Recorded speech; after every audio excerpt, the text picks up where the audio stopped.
am Ron Victor L. Cortez. I am Angelo Toledo. I am Dave M. Ramirez. My name is Frankie M. Gonzaga. My name is Mark UXS Calana, one of the interns here at IVTech Research Group.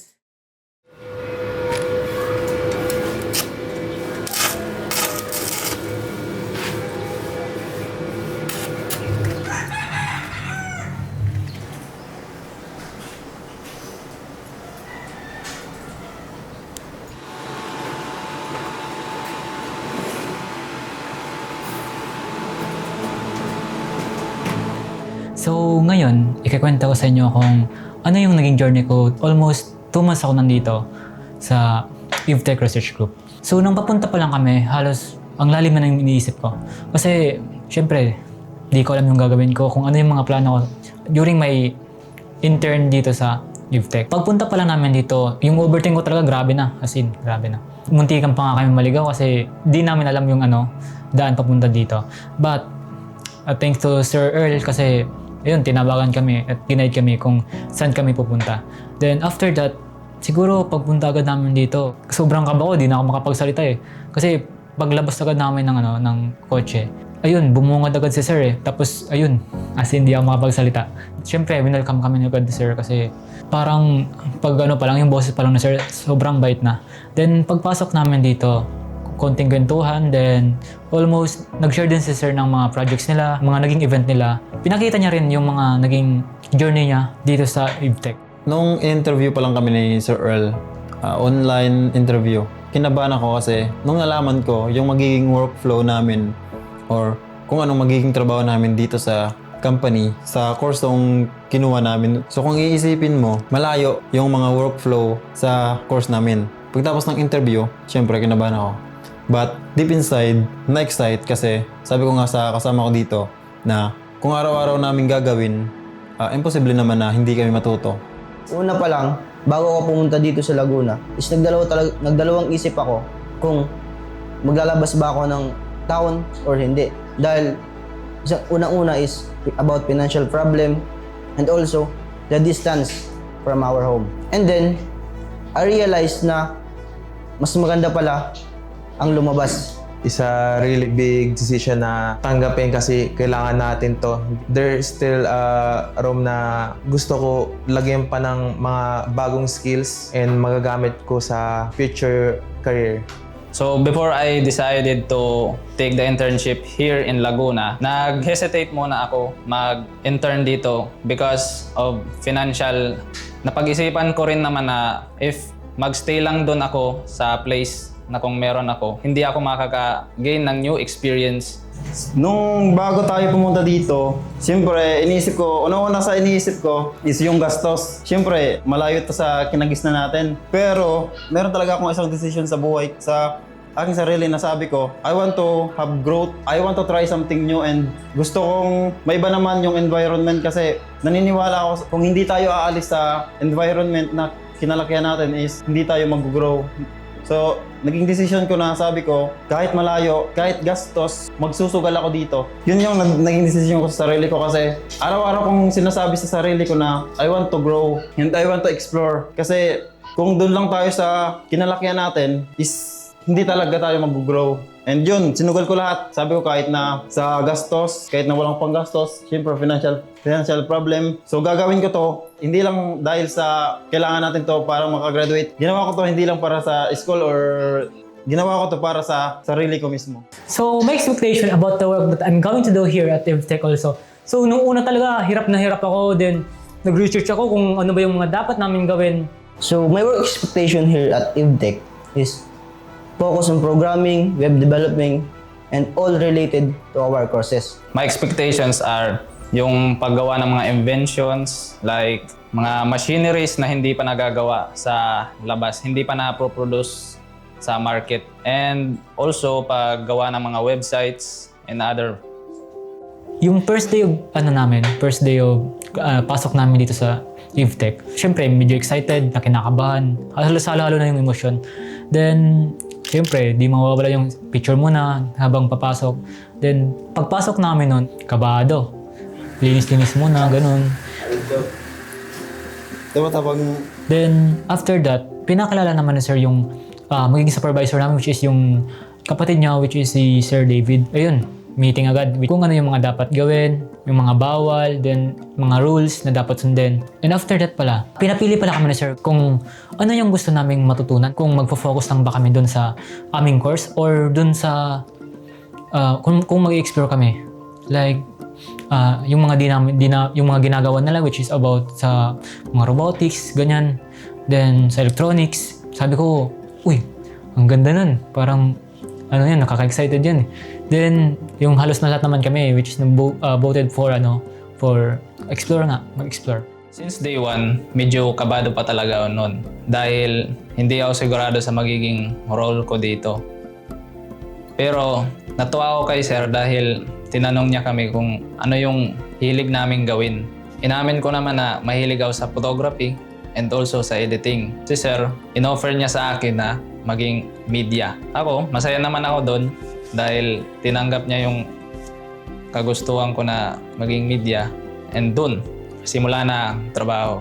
Pagtingin ko dun sa gilid, which is, ayun, sabi ko, ang daming PC, sabi ni Sir. Parang suggest niya, sino yung mga walang gamit, like laptops nga, na gagamitin. So, syempre, dahil wala akong gamit nun, taas agad ako ng kamay. Then, buti na nga lang, ayun, sobrang thankful talaga namin and grateful kasi si Sir pa yung, nag-provide ng gagamitin namin na mga PC during intern namin dito.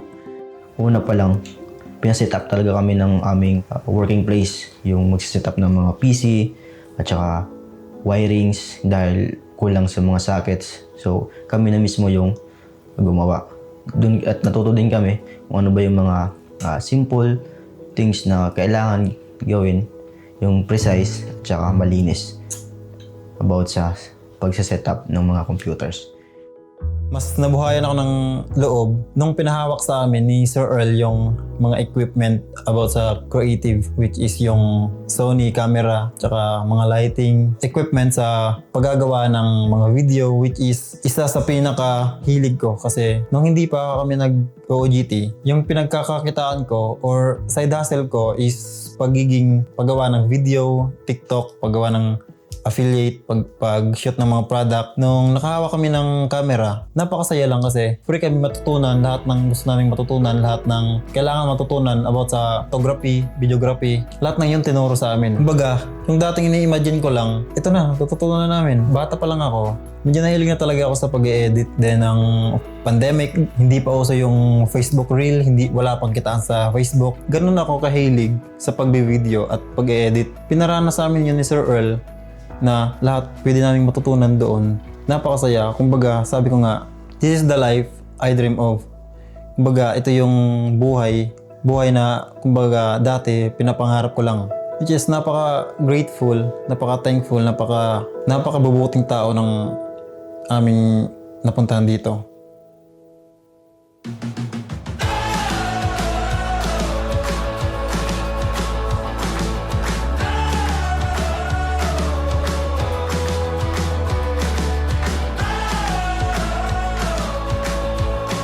Good evening, everyone. My name is Alden David Venera, one of the product developers here at Eastdike Research Group. So today, we're going to proceed with our deployment stage.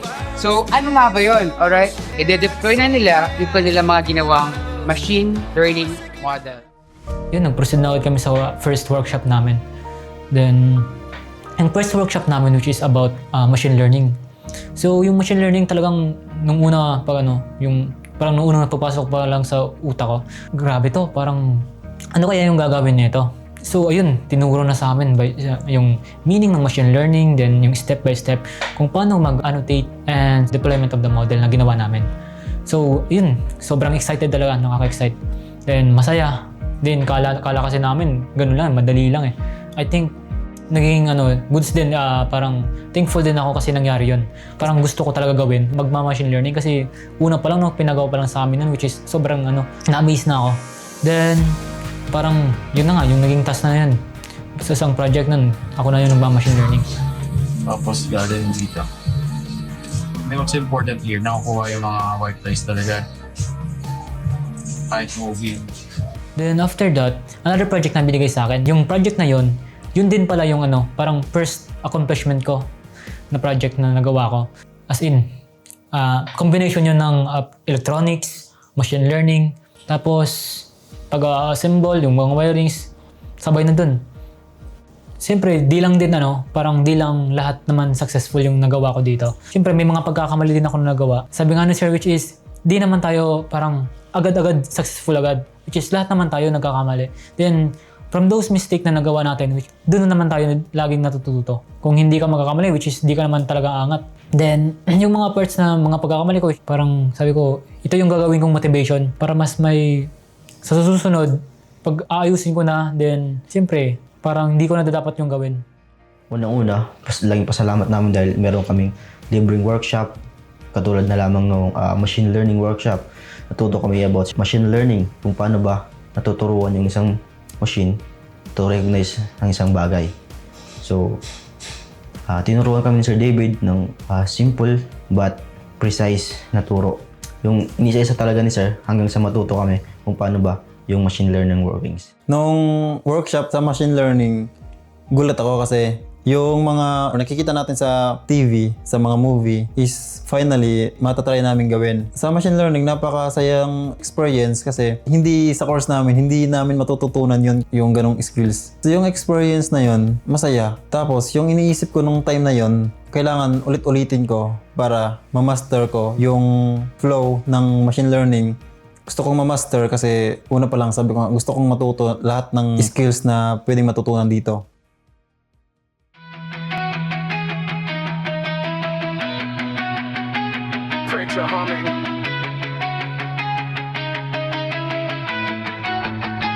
Like keys clicking. Yeah. Exec Research Group. Workshop energy. Let's build. Nung 3D modeling, bumili muna sila ng order muna, naghanap sila ng printer na available para lang dun sa model na ginawa namin na proceed na agad kami sa sa workshop. Then tinuruan kami na Sir kung paano yung gumawa ng sariling model. Then halos lahat talaga step by step. Then after that, sabi ko, di ba yung naisip natin which is 3D printing, model lang muna tapos yung result niya parang as in object na talaga. Then after that, yung ginawa naming model is halos sabi na Sir kami yung pumili kahit ano. So yung ginawa namin sarili-sarili lang, parang robot lang muna, tapos as in sobrang complicated. Ang lalaki nun, walang sukat. Then yung kung anong gusto namin nilalagay namin. Yung ginawa pala naming model which is sabi nga Sir di yun mag-print kasi as in sobrang lalaki nun. So yung pinagawa muna sa amin keychain muna para may pakita lang kami na result. Then ito pala sa inyo yung keychain na ginawa namin which is ganito lang. Yung ganito. Then, nung nagpe-print kami, which is sinabi naman Sir yung mga parts ng mga 3D printer, then yung halos kami pa nga yung pinalagay ng filament. 3D modeling, new to me na nag-hook sa akin. Gusto ko i-pursue yung 3D. Kasi lahat na nakikita ko sa online and sa mga iba-ibang mga online platform na nakikita ko dun sa mga videos, tutorials, na-hook ako dun. Supervise kami ni Sir Aldin na mag-explore dun sa mga software na ginamit namin is Fusion 360, Anydesk. Hinayaan lang kami ni Sir na anong gagawin namin and anong i-build namin na 3D model. Ang ginawa ko is head ng Ender Dragon sa Minecraft kasi yun lang kasi alam ko na mga blocks na madali lang gawin. Until umabot sa 1 hour yung paggawa ng mga 3D kasi still learning sa mga tools na gagamitin doon about sa mga building ng software. After next day, nag-focus na ako sa 3D kasi doon na talaga ako na-interest sa 3D. Binigay sa akin ni Sir Earl doon yung aking workplace as a 3D developer, gagawa ng mga prototypes sa EveTech na 3D modeling is a part of the strength na nahawak talaga doon sa EveTech Research Group. Na-accept the challenge kahit alam ko na mahirap. Pinadama niya talaga kung ano talaga yung real life experience works dito.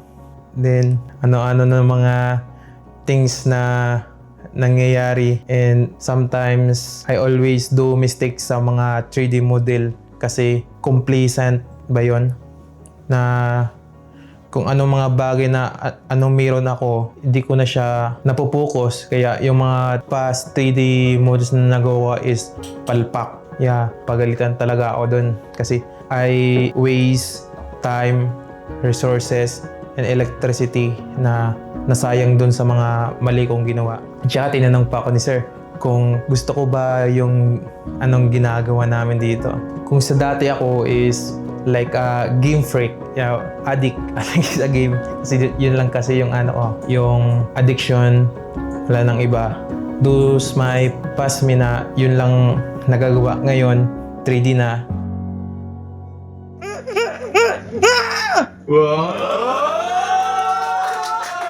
Hi, I'm Angela Toledo, one of the interns here at EvTech Research Group. And today, gusto kong i-share kung paano kami napunta mula EvTech Research Group sa Laguna to Creative Voices Production sa Makati. And how an interns na nasa R&D company to experiencing life as a dubbing actor for Anyone Philippines. And the good news, we had the chance to meet Sir Pocholo de Leon Gonzalez. Akala ko internship lang to, yung tipong may logbook, may attendance, tapos uwi ka na parang normal na araw. Hindi ko in-expect na isang hapon nasa anime studio ako. May mic sa harap, tapos maririnig ko. Okay, ikaw na next line. Isa sa pinaka-memorable na experience namin dito sa EvTech, yung pumunta kami sa Makati, which is dun sa Creative Voices. Yun, yung mga nagdadub, yung dating pinapanood lang namin. Walang thermal response. Sa loob ng 3 kilometers. Namit din namin yung The Voice Master of the Philippines, si Sir Pocholo. Namangha ako sa story ni Sir Pocholo, how he success his company. Maraming knowledge talaga na sinabi sa amin si Sir Pocholo. Namangha ako doon sa kung paano nila ginagawa yung pag-voice actor, pag-voice, pag-dub. And one thing I learned of Sir Pocholo is huwag kang sumuko agad and mahalin mo kung ano yung ginagawa mo. Huwag mong unahin yung pera kasi yung pera laging nasa huli. Na-meet namin si Sir Pocholo de Leon, which is di namin yun alam na siya pala yung number 1 voice actor of the Philippines. So, sabi ko, wow, parang grabe. Parang mamimit namin yung gangsta. Grabe, galing, lakas. Then, siya pala yung yung mentor ni Sir Earl. Then, after that, parang, yung ginawa namin doon, which is, pinag-experience talaga sa amin lahat, in-explore namin. Parang, una, kung paano ka mag-dub yun. Buti nga sila Frankie, siguro sila Angelo, then nakaranas nun mag-dub, as in, parang ilalabas talaga sa TV. So, sobrang saya nun.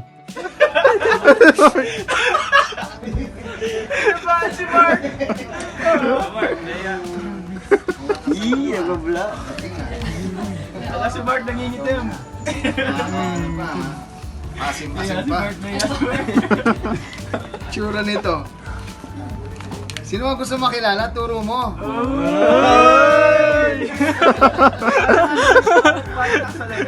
Halos lahat naman kami pina-experience, pero di lang sa parang sa kabilang sa kabilang booth na din. Then lahat kami nagsasalita kung paano, kung ganito. Then may video pa nga kami nun. Halos, so at least sobrang saya talaga. Nakakapagod na sobrang saya. Then after that, syempre, siyempre kailangan talaga magpa-picture eh. Sabi namin nung kay Sir Pocholo, which is, Sir, picture po tayo. Pero di namin yung masabi. Then, ayun, sinabi namin si Sir Earl, Sir Earl, pwede po na makipag-picture sa kay Sir Pocholo. Sabi niya, buti na nga lang nun, malakas nun si Sir Earl kay Sir Pocholo, which is, ayun, pumayag naman. Ayun, may mga sarili kami mga solo picture. Nag-experience ako doon about dubbing kasi gusto ko talaga matry doon mga things na anong ginagawa doon. Nakapasok ako doon sa room na may mic and headphones. Sinuot ko, wow, ito pala yung pressure pag nasa loob na. Then, start na sa dubbing. Binigyan ako ng role about extra lang sa mga side characters doon sa anime na solo leveling, mapupost sa mga online platform katulad ng mga pinopost nila sa Aniwan.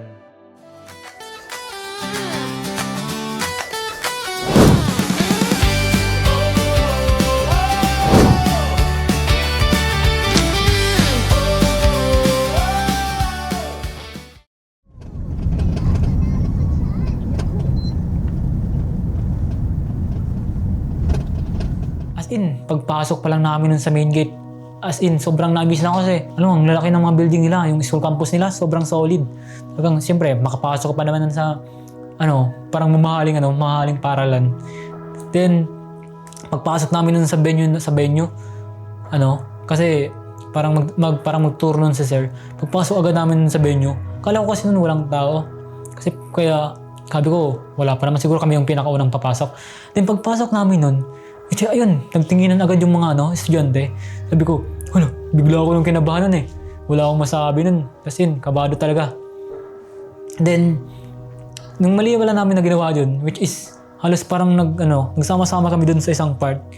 Parang dito lang muna kami. Then, parang halos di talaga makaimik. Wala kami parang di kami makagalaw. Then sa buto na nga lang, pumunta siya, sabi niyo, galaw kayo. Huwag kayong matakot, imte kayo eh. Malakas kayo. Sabihin nyo, kaya nyo yan, kaya nyo yung durugin. Yung ganun. Parang yung learnings namin, mas malakas ba dyan? Then, ayun, gumalaw kami. Then, ayun, assemble ng mga camera. Then, sa part ko pala, which is, ako yung naka-assign dun sa sabi niya, Mark, dito ka muna. Dito ka assign sa sa speaker, which is ako yung mag-play ng kung gusto mo hinaan yung volume, ganun, sa mic. Parang ako na naka-assign. Yung problema dun, which is, ako yung parang harap-harapan talaga, as in harap-harapan. Parang nasa harapan ako, walang nakaharang. Kaya sobrang kabado ko nun. Parang pagtingin ko dun sa mga estudyante, ganun lang ako. Ganun lang. Di ako makaimik. Then, buti na nga lang, after that, which is all goods naman, naging masaya naman kahit papano. So doon, naging task namin yung pag-photography and videography, which is first time namin na maranasan yun. And then, yung naging output namin doon is hindi talaga siya maayos. Yun, sa naging journey namin dito sa IVTech, hindi lang siya puro saya. Halos may 40% doon na napapagalitan, ganyan, which is normal lang naman. And doon kami natututo. Sa experience namin doon sa Laguna, dapat mas butihin pa namin yung trabaho. And mas matuto pa kami kasi masasabi kong isa sa makikwento ko sa mga mahal ko sa buhay.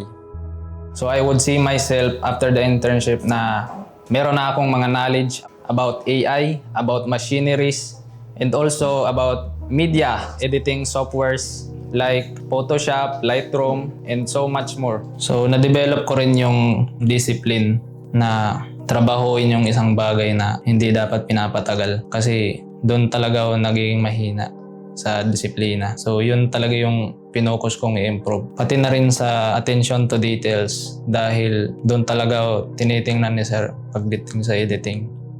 Yung dati ako is zero knowledge about sa mga things na nalaman ko na ngayon. And dala-dala ko to, yung aking knowledge na nag-gain dito sa IVTech Research Group, madadala ko pa sa hinaharap na makakatulong sa akin maging the best of me. Yun talaga yung sinabi talaga sa akin ni Sir Aldin. Those na dati ako is walang-wala. Ngayon, na meron ako.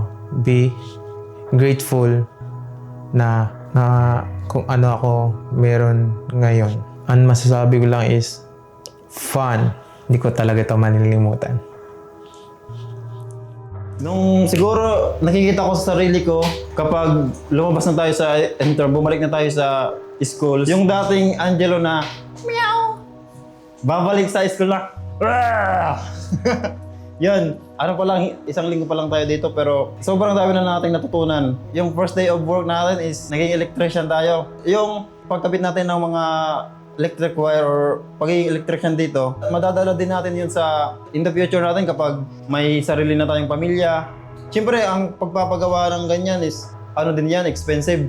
So kapag marunong na tayo na lang yung gagawa. Kaya napakalaking bagay natin, tuturuan tayo nila Sir Earl and Sir David kung paano gawin yung mga bagay na hindi natin ginagawa. Akala natin mahirap. Ang magkita ko sa sarili ko after this internship is I'm very different from who I am in the past. Siguro dahil sa pagtuturo, sa mga learning na makukuha ko, sa mga advice, at saka sa lahat na matutunan ko dito sa IVTech. research group? So siguro kapag pagtapos natin dito, malakas na ako, yun, parang I gain more knowledge also for me, so I can share it to someone yung gusto talaga matuto. Yung learning kasi, that is the best weapon na meron tayo.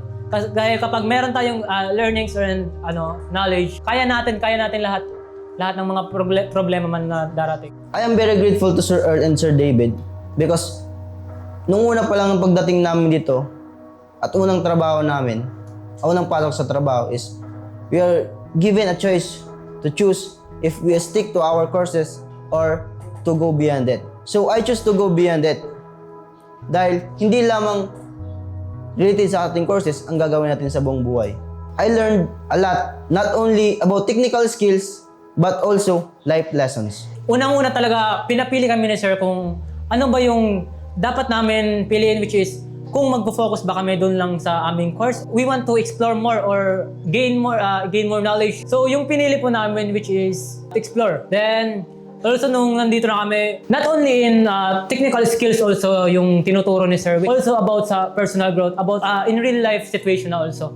Then kung kapag nagtatrabaho ka na, in-advise that can help us also to grow our may technical skills, and also yung about sa yung public speaking kasi sobrang mahihayin talaga ako. Gusto ko yung sabi nga ni Sir na kung nandito ka, babasagin natin yun. Doon ako na buhayan. Magpupursige talaga ako doon para malampasan din, enhance yung kakayahan ko di lang sa technical pati na rin sa real life also. Sa unang-una sa na-realize ko is worth it yung pagsugal ko dito sa EvTech. And sa skills naman, we're so lucky to have Sir David and Sir Earl. Kasi hindi lang technical skills ang tinuturo nila sa atin, kundi life lessons and personal growth sa ating mga intern dito. So, nung nandito na ako sa EvTech, naisip ko na napakaswerte natin. And Mamimiss ko talaga yung mga araw na habang nagtatrabaho, nagkukwentuhan, pati na rin yung magkatapos ng isang linggo, yung bugbog ka na talaga.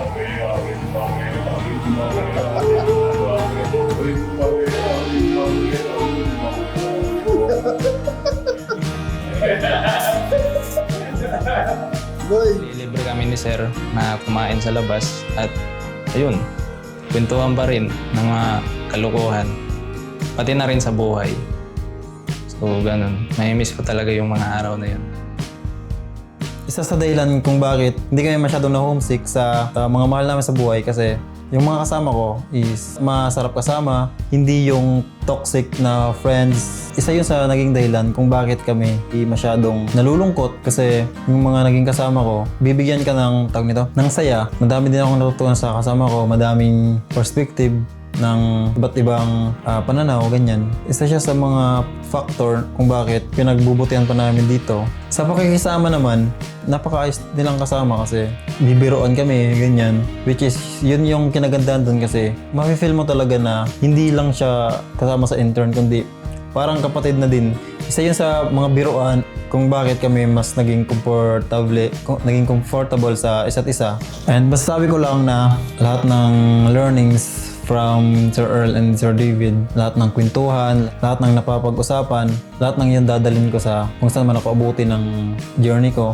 Even hindi man ako tumagal sa EvTech, madadala ko lahat ng itinuro nyo sa akin. Even hindi man ako yung pinakamalupit mag 3D, hindi man ako yung pinaka magaling sa machine learning, at hindi man ako yung pinaka the best, but I know myself na mas inadapt at mas natutunan ko yung how to build my character. Mas nag-grow ako as a person, as a man, and paano magkaroon ng isang salita. Yun yung para sa akin, yung pinaka natutunan ko dito bilang intern sa EvTech. Dumating man yung time na ilulook back ko yung video na to, alam ko na darating yung time na sasabihin ko sa sarili ko na kinaya mo. And siguro habang kahit saan man ako dali ng journey ko, lahat ng plano ko, isa kayo sa naging way na Lord para marating ko yung kung ano man yung magiging ako in the future. So, yun lang. Maraming salamat and magtitiwala na lang ako sa plano ng Panginoon. Masaya yung experience na kahit minsan nakakalabas ka, at napupuntahan mo yung mga lugar, hindi lang sa Laguna. Boy, tama? Sheesh! Tsaka masasabi ko sa sarili ko na kahit na maraming pagkakamali mo na nagawa, is lagi mong tandaan na pagsikapan mong baguhin yung buhay mo, baguhin yung sarili mo dahil lahat naman magsisimula sa pagbabago sa sarili hanggang sa maging isang successful na tao. Darating din ang araw na masasabi mo sa sarili mo na iba ka na sa dating sarili mo. Kaya nga sinasabi nila sir na always do great things for you to receive great things.